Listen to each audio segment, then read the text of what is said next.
Hello everyone, I'm Annie Gibbins and you're listening to Memoirs of Successful Women, the podcast where you get to hear candid conversations with fascinating women from around the globe who share aspects of their business and life journey, how they measure their success, and what they have learned along the way.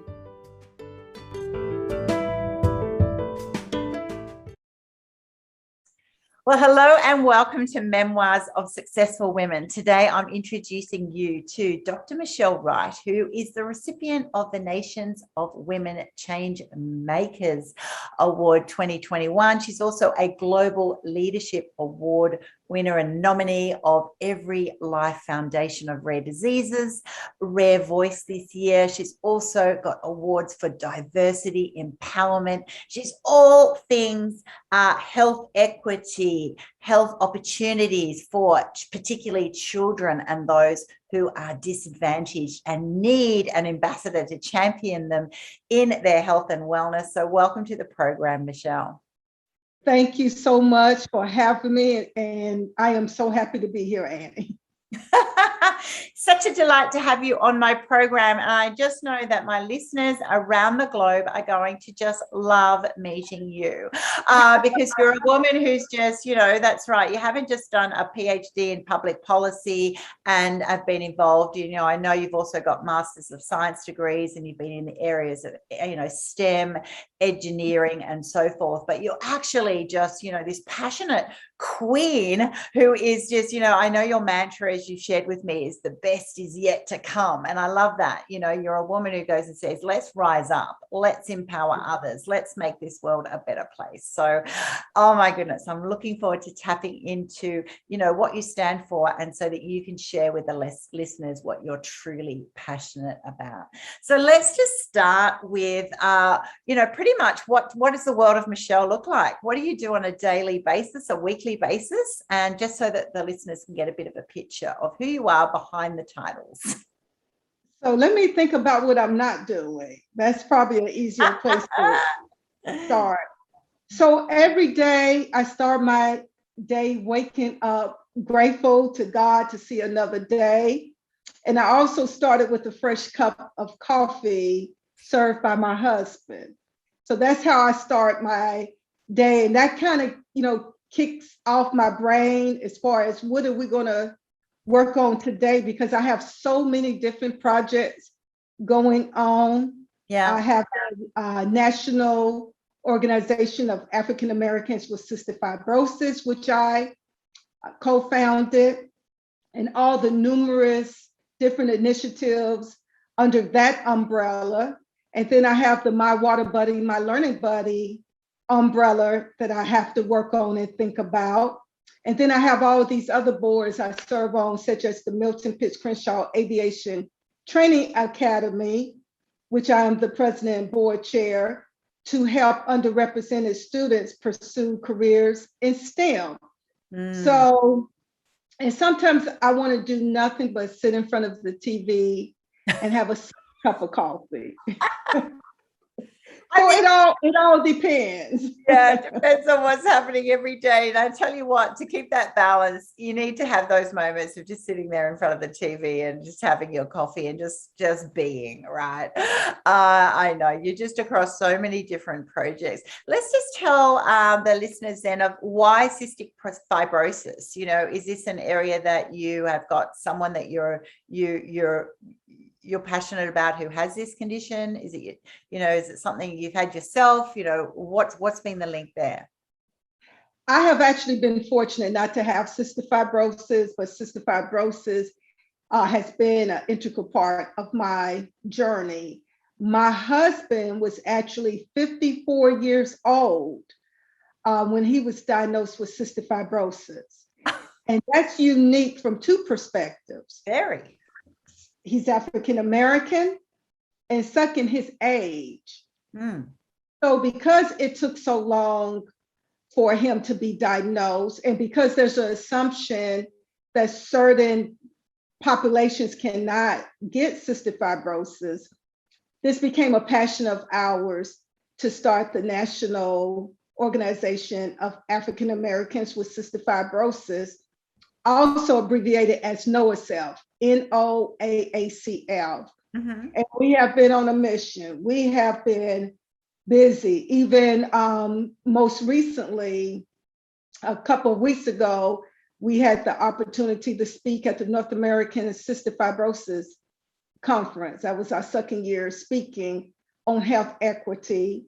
So we had that honor, and just being joined by a phenomenal panel, including Dr. Jennifer Taylor-Kauser, Dr. Susanna McCauley. We also was led by Dr. Greg Sawicki and Dr. Megan McGarry. Then we had other guests.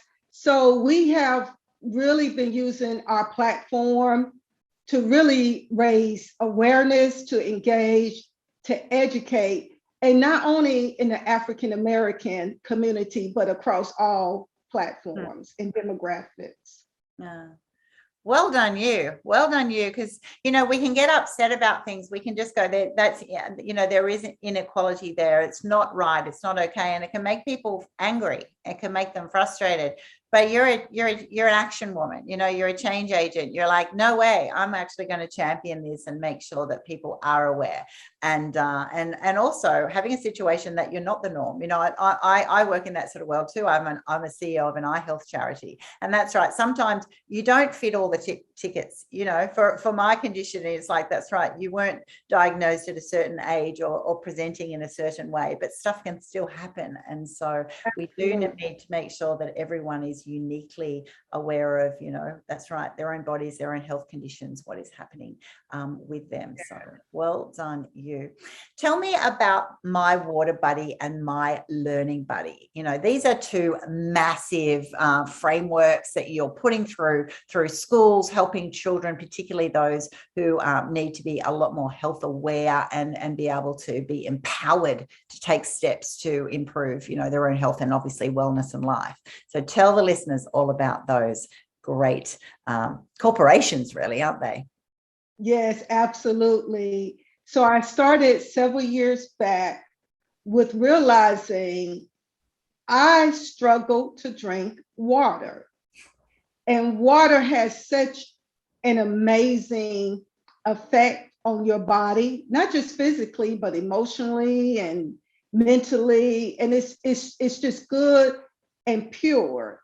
So I say, if I'm having trouble drinking water, what can I do to advocate, especially for children, to make water not only fun to drink, but cool to drink? And that is when I developed My Water Buddy as a symbol to water, just like Popeye was to spinach. But then I realized he needed a family. And so at that time, I developed the My Water Buddy and family. And I happen to have one of my books here. Oh, show us your book. For those watching in on YouTube, it's called The Water Tales. Yeah. And so you have My Water Buddy, of course, and then you have all the characters that's featured in the body.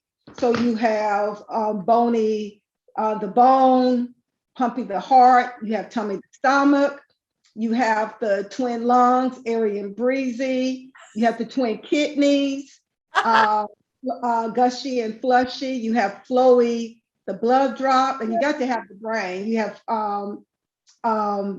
Wizzy the brain, and you have, I think I mentioned Pumpy the heart. So all these come together synergistically to make up the body of My Water Buddy. And they work together in synergy to show the benefits of water, not only on the body as a whole, but individually, on individual parts and organs. So we take on stories, and we even develop a podcast, which has won numerous awards that we are proud of. And people can actually go to Podbean or either our website, which is mywaterbuddy.com, and actually listen to the podcast. It's 10 episodes, and each one features a different character and a different story of life that's inspirational to not only children, but their parents and their families. So that's exciting. But I didn't want to stop there. I wanted to do more to impact children. You know, like I mentioned earlier, I've been on several boards with a focus on STEM, science, technology, engineering, and mathematics, because I have a background in STEM. And so I decided to, venture out and develop my learning buddy. Yeah. So my water buddy focuses more on the animated focus on health, whereas my learning buddy focuses on the educational component, but still featuring those characters and with a focus on edutainment. And I say edutainment because kids are actually being entertained while they're being educated. Yeah. So it makes education and learning just fun and, again, cool to children. And I actually developed 2 curriculums I'm proud of. One is a social emotional curriculum. I don't know how I can see that. It. Nice. Yeah.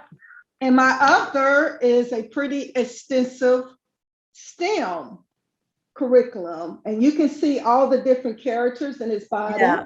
I love the characters. It's so yes. So those are for elementary grade students. And we have puppets, anything to help children want to stay engaged, want to learn, want to grow. Yeah. Absolutely essential. I love what you've done there, because when I first looked at your project and I went, the water buddy, because drinking water is not so cool. It's like, it is such a hard message to go drink more water. And you kind of go, well, why? It's kind of like going, if you have the outcome is because you have better skin or whatever, if you're telling a child, they're like, I've already got awesome skin. Like, it's irrelevant, right? Why not? Why not just grab a can of Coke? It's all liquid, right?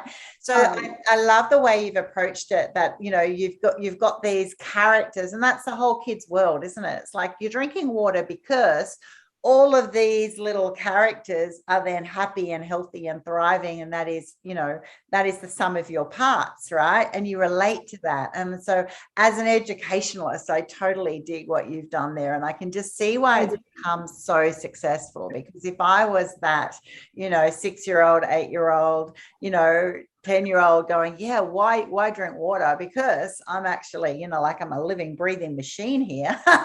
I've got to treat myself well, otherwise, that's right, these little characters inside me are not going to be so happy.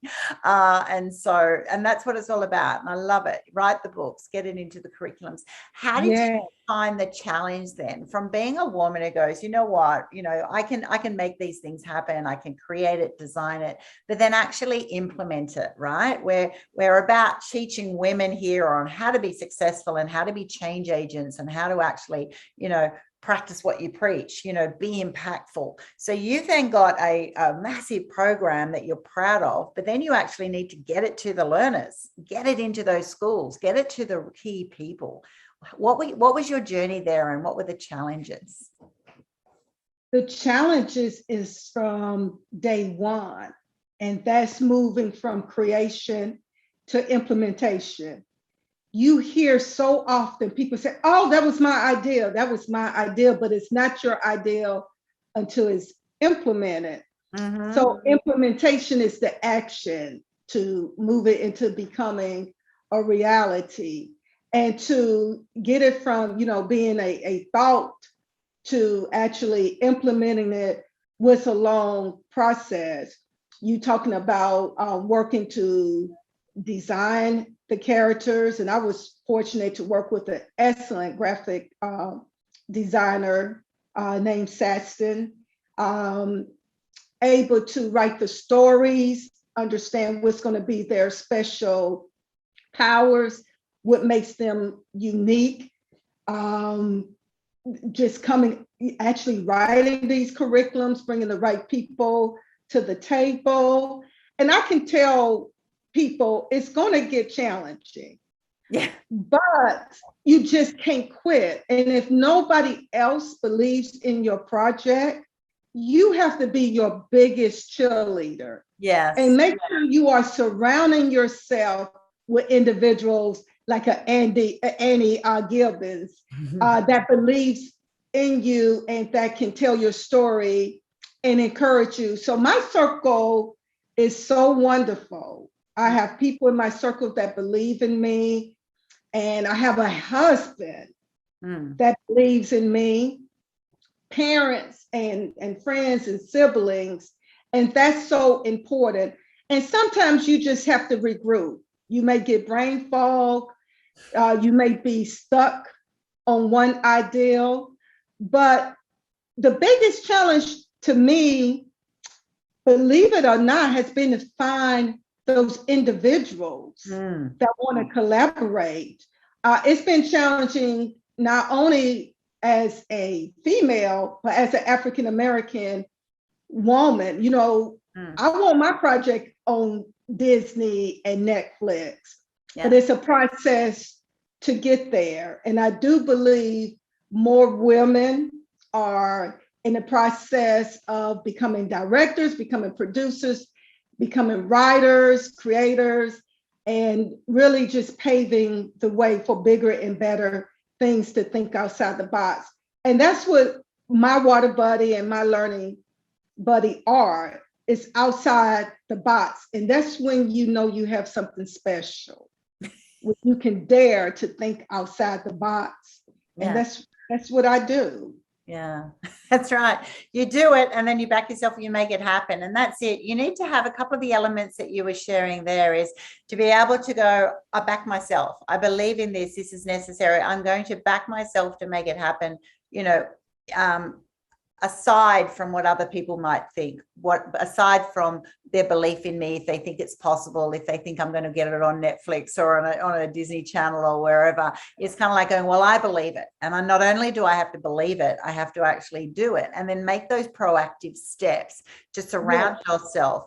You mentioned a couple of elements there. One of it was, you know, your fans. And if you've got an amazing family, like, blessings to you. If you don't, find yourself that tribe. Find yourself the some of those parts of who are your accountability partners, your mentors, your cheerleaders, and people with those skills, right? Because we don't all have all of those skills, are unique specialties, you know, and we do as entrepreneurs learn a lot of tips and tricks along the way and make things happen. But then you open yourself up to a world of, you know, suddenly getting animated characters for your programs and doing the tech and doing the, you know, the requirements of, you know, almost gamifying that, you know, how do you engage young learners? These are all, you know, specific skill sets that you then need a team who can take you to that level collectively to rise, so that when you have that opportunity for a Disney or a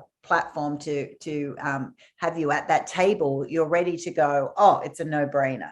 You know, I have that product and I'm proud of it and it meets the requirements. And you said something so important, be ready. I'm already packed.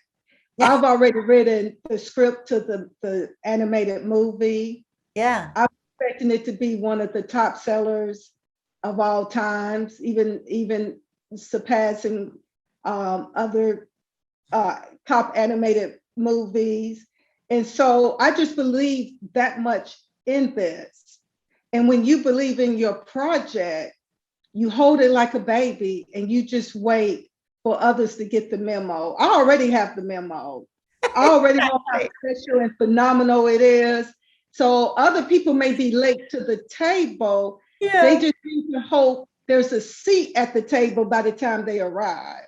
So I love the way you frame that. And that's why you're on this program. It's like, I'm not hoping to get to the table. I'm already there. I'm surprised people haven't arrived to join me yet. It's kind of like, you know, what has taken you so long to find this amazing product? Like, it's done, it's sealed, it's still, you know, I've delivered it.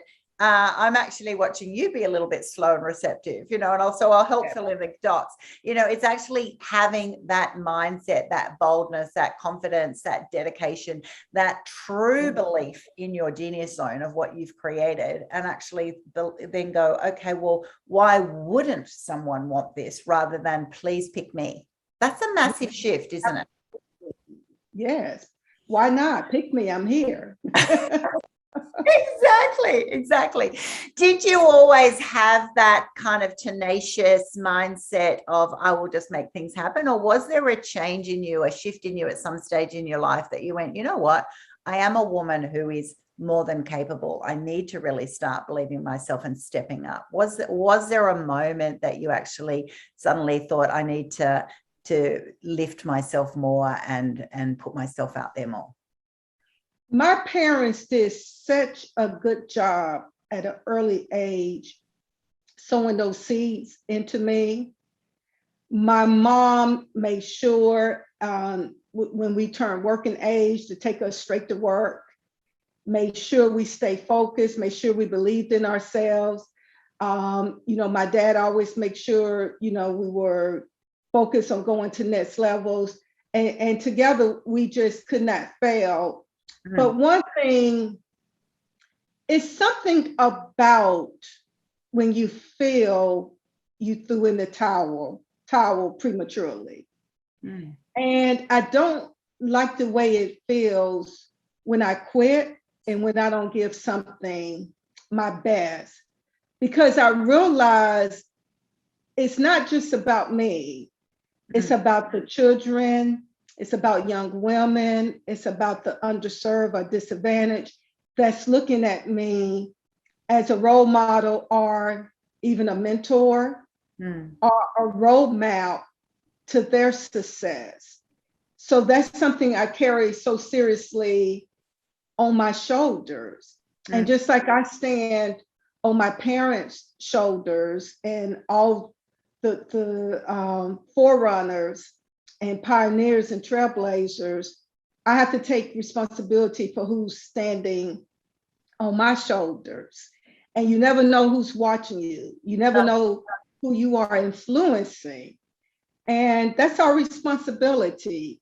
And I want to make sure I leave my mark to know that I made a difference for not only today, but for generations to come.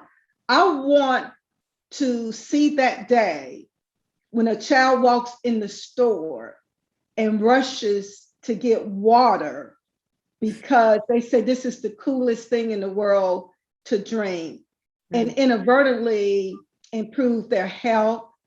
And not only that, to develop games and different products to inspire young children to want to go into STEM, to want to go become a medical doctor, to want to learn about their body, to teach them about their bodies and the importance of not only the function of their bodies, but again, the positive and wonderful impacts that drinking water brings to the table.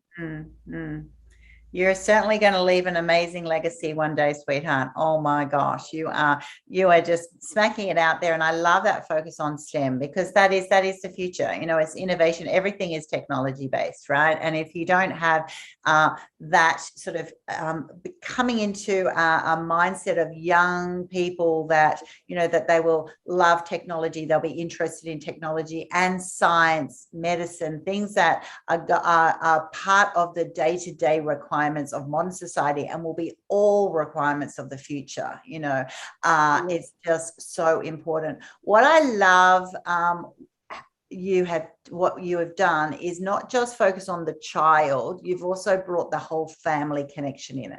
And I'm hearing that from what you've shared about your family and the importance of being centered and grounded and having that community around you. Because that's right, you can learn something, a child can learn something at a school, but if they don't then take it home to an environment that is supportive of that, then it's just a concept. If you learn all about water and how important it is to your body and then you then go home and you just go, well, all we have is soft drink or bad foods and no one else believes this, there's a disconnect. So it is so important to take those families. Has that been a harder part of the equation? It's sometimes I find that it's not the people you're serving, it's those people who are aligned to support the people you're serving, right? That's right.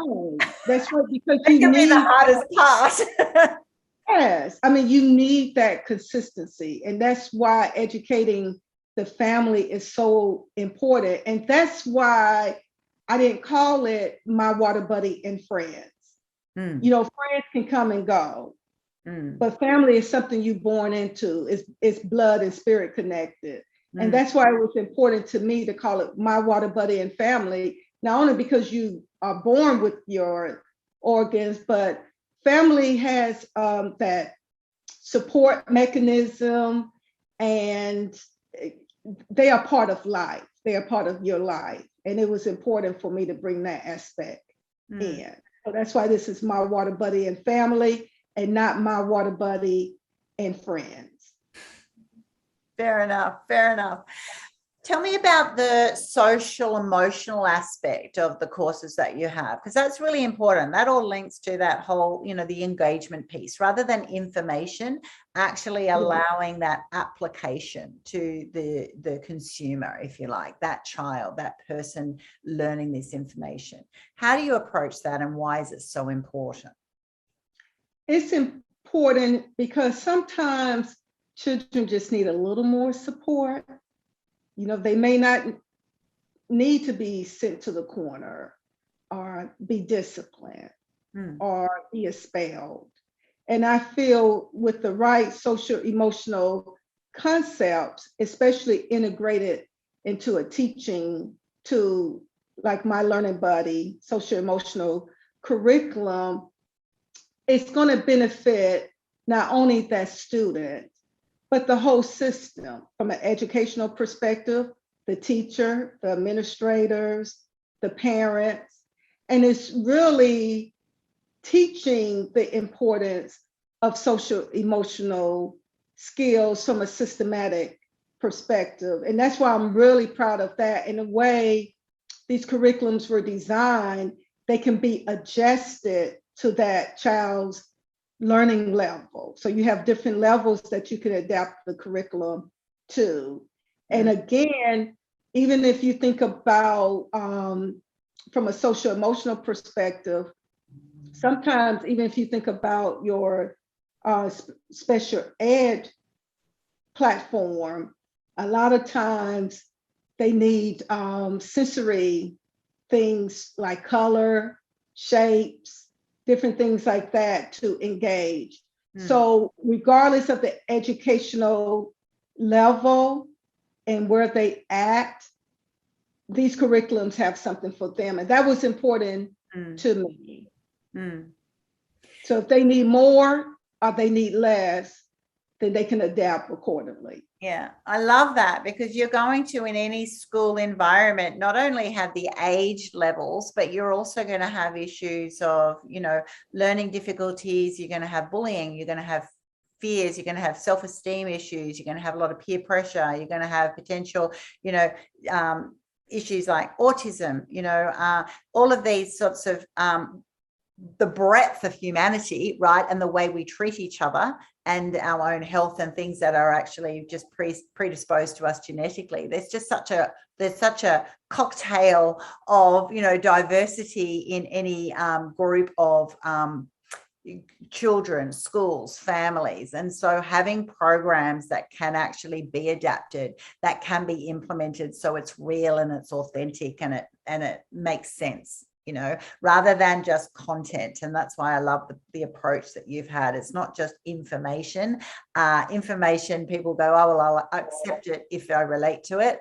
And often I don't, because it's not meaningful. Whereas if you're able to adapt it to a breadth of consumers, you're going to be able to really make a market. It's going to become really powerful, and power therefore allows you to influence and be impactful. And that's what you're all about. You're about being impactful and making global change in this area.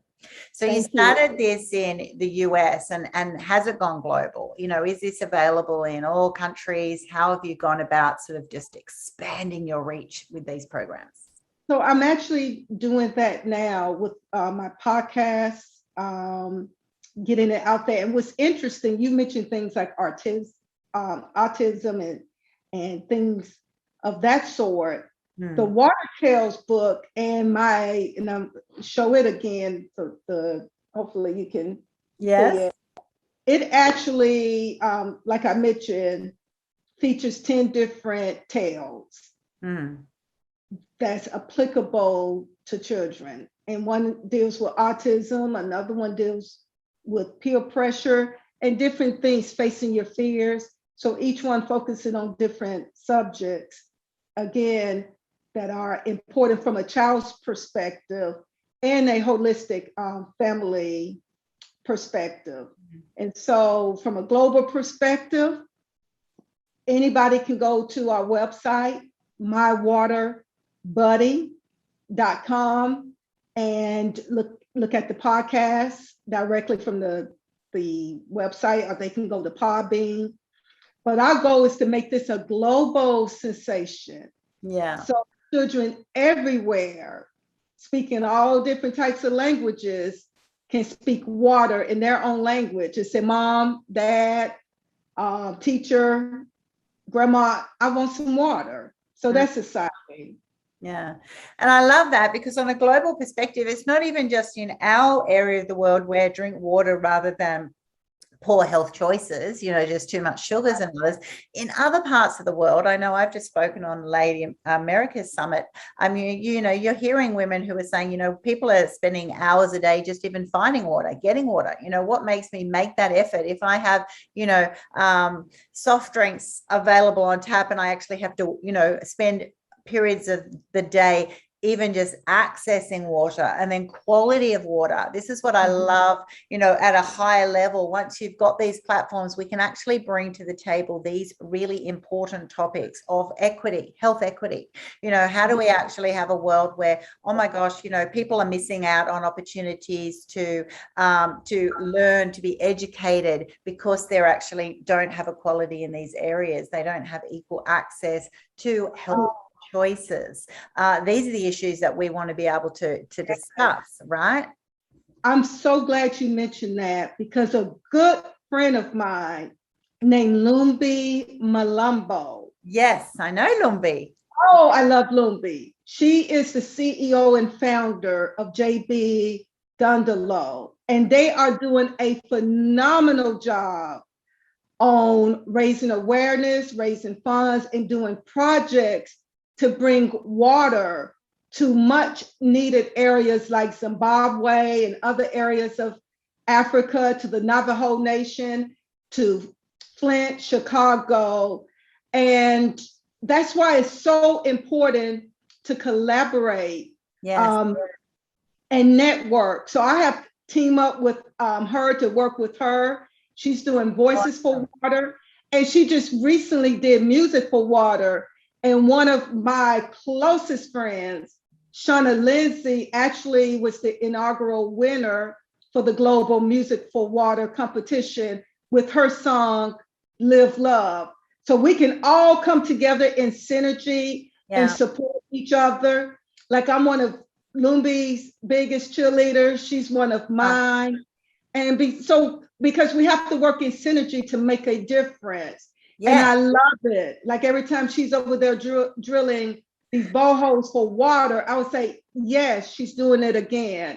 Yeah. So yeah, and that's it. It's about women collaborating globally, and men, collectively actually seeing these needs, right? We want to have platforms that relate and are available and accessible. And then we also want to start talking about the real issues. And I love what Lumbi does and stands for, because that's right. That's what we need to have awareness of, and where that then rolls out the disadvantage. Because if you are, as Lumbi will clearly communicate, if a young girl, a woman takes, 3 hours a day, 6 hours a day collecting water for her community, you're not then able to be educated. You're not then able to run, a small business. You're not be able to farm. You're not able to be, just because of the practicalities of time and access, and then water quality. So when you're in these positions of influence, which I know you are, Michele, you're able to partner with people like Lumbi. I think it's so important. And I love the networks that you've got, because,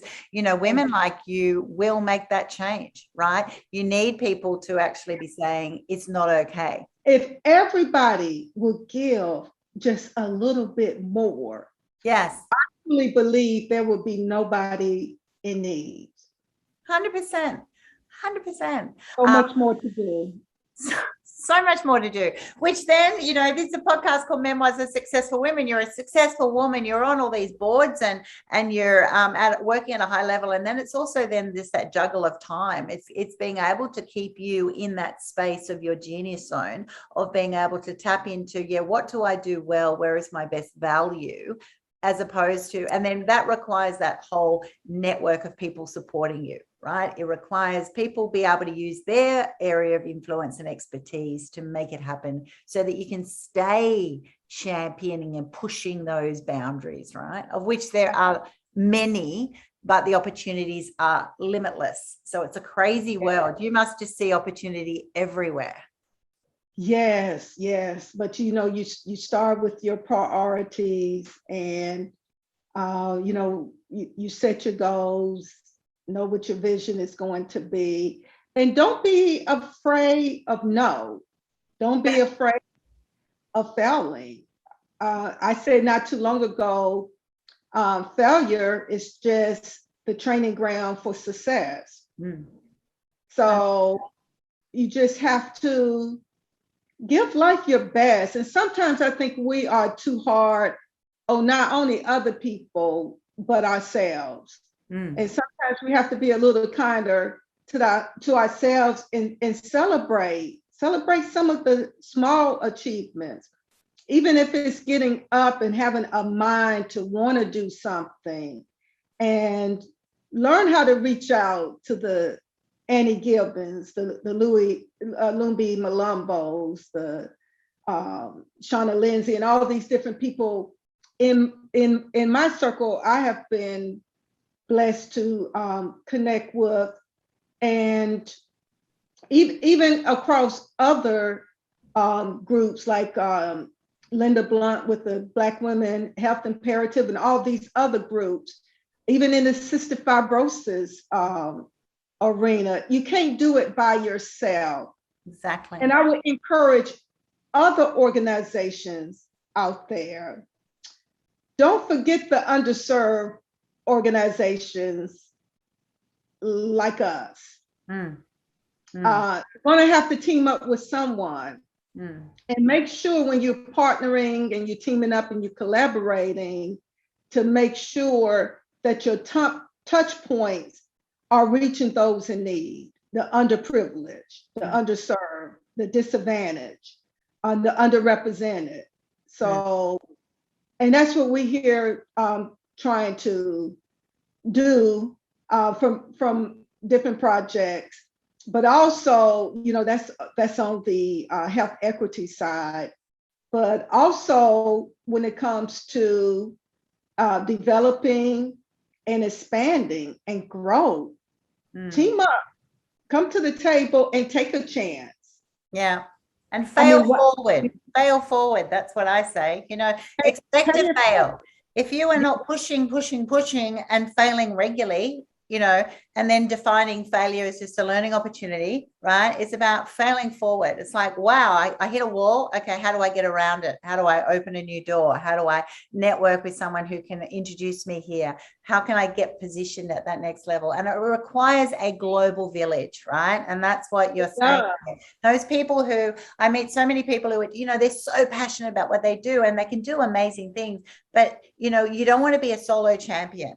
You want to actually find your partners, and there's partners in any sphere, whether, we're talking STEM here and health equity and opportunities with, empowering people with water and the value of that on their own health and wellness. But, any other project, the same concept happens, that once you have reached to a level that you start up something and you're set to scale up, to have true impact, and then to really make that global, you have to partner up. And there are people there everywhere. If you don't have a tribe, join a tribe. I have a tribe, you have a tribe, Lumbi has tribes. All of these people have tribes. They don't even cost you money, right? You just reach out and say, how do I be part of that? How can you? Yeah. And don't be afraid to ask for help. Exactly. Sometimes, we don't want to bother people. And I get a lot of rejection. But you working towards that one yes. I have reached out to individuals for help without even a response. Yeah. Without even a no thank you. But you have to believe in your cause enough to continue advocating for, for the bigger picture. Yes. And know that what you're doing is worth the sweat, the tears, and that your work is not in vain. So don't let a no stop you. Don't let a disappointment stop you. Don't let a rejection stop you. Take it on in and convert it to positive energy to keep moving. Because we got work to do. We got to make a difference. And like I said, that difference is not only for today, but for generations to come. Oh, beautifully said to finish up this discussion today. Oh my gosh, I hope listeners, you have been taking notes as Michele has been talking. That was absolute gold, to actually you're backing yourself when no one's watching. You're expecting to have those knockbacks. You're expecting rejection, because you're pioneering, because you're pushing for things that aren't already done. To be a change manager means you're bucking a system. People like the default comfort. They like what they've had, otherwise they would have changed it. Even if they don't like it, they don't like the pain of changing. They don't like the discomfort that has. So it requires people like you, Michele, like other change agents around the planet to actually just go and say, you know what, we can do better. And I'm not going to be a solo operator on this. I'm actually going to do the hard work like you've done on your programs, your books, your podcasts. Be the real deal. Lead by example. Be sitting at the table when someone else arrives and goes, I'm so glad you've joined me. Be ahead of the game. And I love the way you represent. And when your time comes, turn around and invest. And like you said, pay it forward. Pay it forward. Bring people along with your journey and then help them, and that's what the other half of this is. And this program's all about connecting people and actually, have you, advice for listeners as they're spending their day today, have you actually gone and, acknowledge someone else today, whether it's on LinkedIn, Facebook, to themselves personally, in a voicemail, you're awesome, girl, keep going.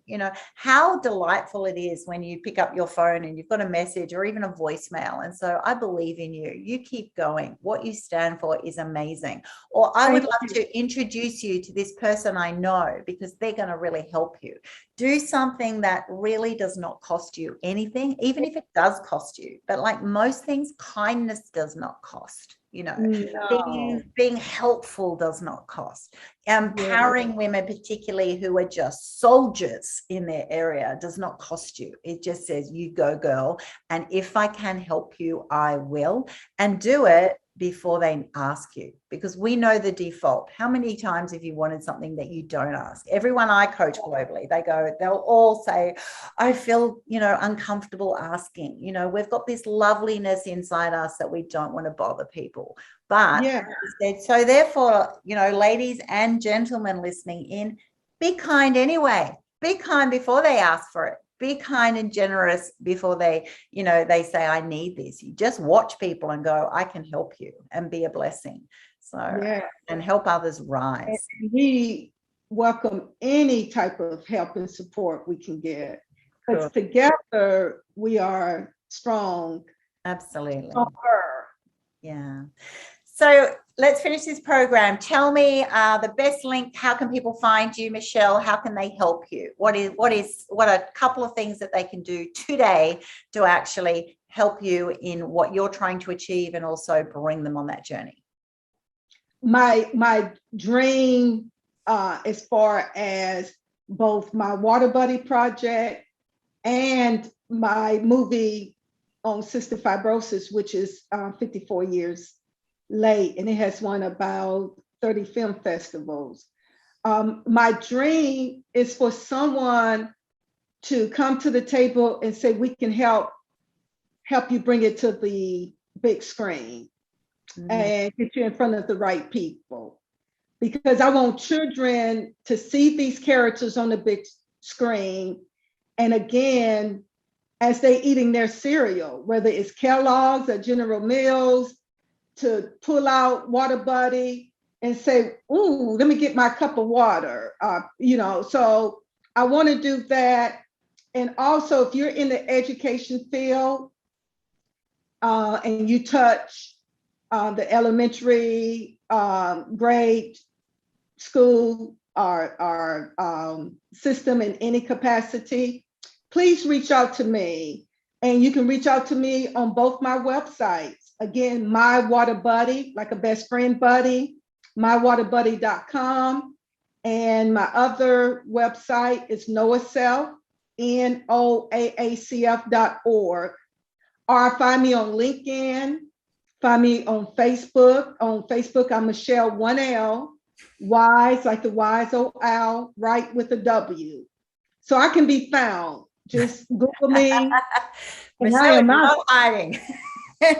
All else fails, reach out to Annie. She can yeah, that's right. All of your details will be on my podcast platform, my website, my YouTube channel, and you will definitely, if you need Michele and you even can't find her through all of that, definitely reach out to me and I will put you in touch with her. And most importantly, what I'm hearing is if you work for a school, if you're an educator anywhere in the world, particularly if you are listening in and you work for, we're talking big business here. If you're a Netflix operator, an influencer, someone who can get this content onto screen so it just comes alive. That's right. While kids turning on, their Nickelodeon or cartoons, they want to actually have a healthy animated story going, yes, I am going to just pick up my water bottle and drink it because it is cool, and that's just a social change. This is a attitude that society values something, and that's what change is all about. We have these massive frameworks of thinking because some celebrity or someone said it was cool, so therefore we do. It's default. So we need to make water, the choice of water, the value around water, default decision because it's a cool thing to do, right? It's because it's the right thing to do. It's actually not even a decision moving forward. That's what you want. And this is a project fully developed. The scripts are already completed. The characters are completed. We're ready to go. Like I said, we're at the table. We're just ready to serve. We just need someone to show up and join us. Exactly. And celebrity voice people with awesome voices. Hey, get your voice behind this. We want you to go, hey, I'd love to do that. I'll be one of those characters in the Water Tales. That's how it happens as well. We've known that even, here in Australia, Nicole Kidman has actually, read a book and went, I want to be a producer of that into a movie. I want to make sure that Nicole, call me. I'm not kidding. No, Nicole, call Michele. We'll see what we can do. She has kid in her name, Kidman, so she'd be perfect. Nicole Kidman, that's right. And she has kids. So come on, Nicole, make this happen. But you know what I'm saying? It's actually saying, and you can hear by the conversation that we're having, actually assume it's possible. Why is this not possible? It is possible. They're just people who have influence and opportunity to make things happen. So if you're that person, reach out. We want to make this happen. This needs to happen. All honor and glory to you, Michele. You're just an awesome woman. You're doing incredible. You. I feel the same about you, and happy Thanksgiving. It was important to do this today because I'm so grateful for not only you and this opportunity, but just all the individuals coming together to make a difference. The sum of the parts that makes a difference. So some of the parts, the synergy. Yeah. All about the synergy. Thanks so much for being on my program today. Thank you again. The best is yet to come. That's my story, and I'm sticking with it. Thank you. Thank you.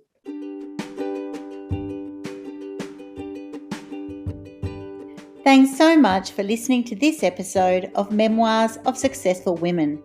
You can find me at anniegibbins.com, where you can download my free resources, get connected on social, and check out my online magic transformation program. If you love this show, feel free to subscribe to future episodes and, of course, share it with your friends. I'll see you again soon, and until then, happy podcasting.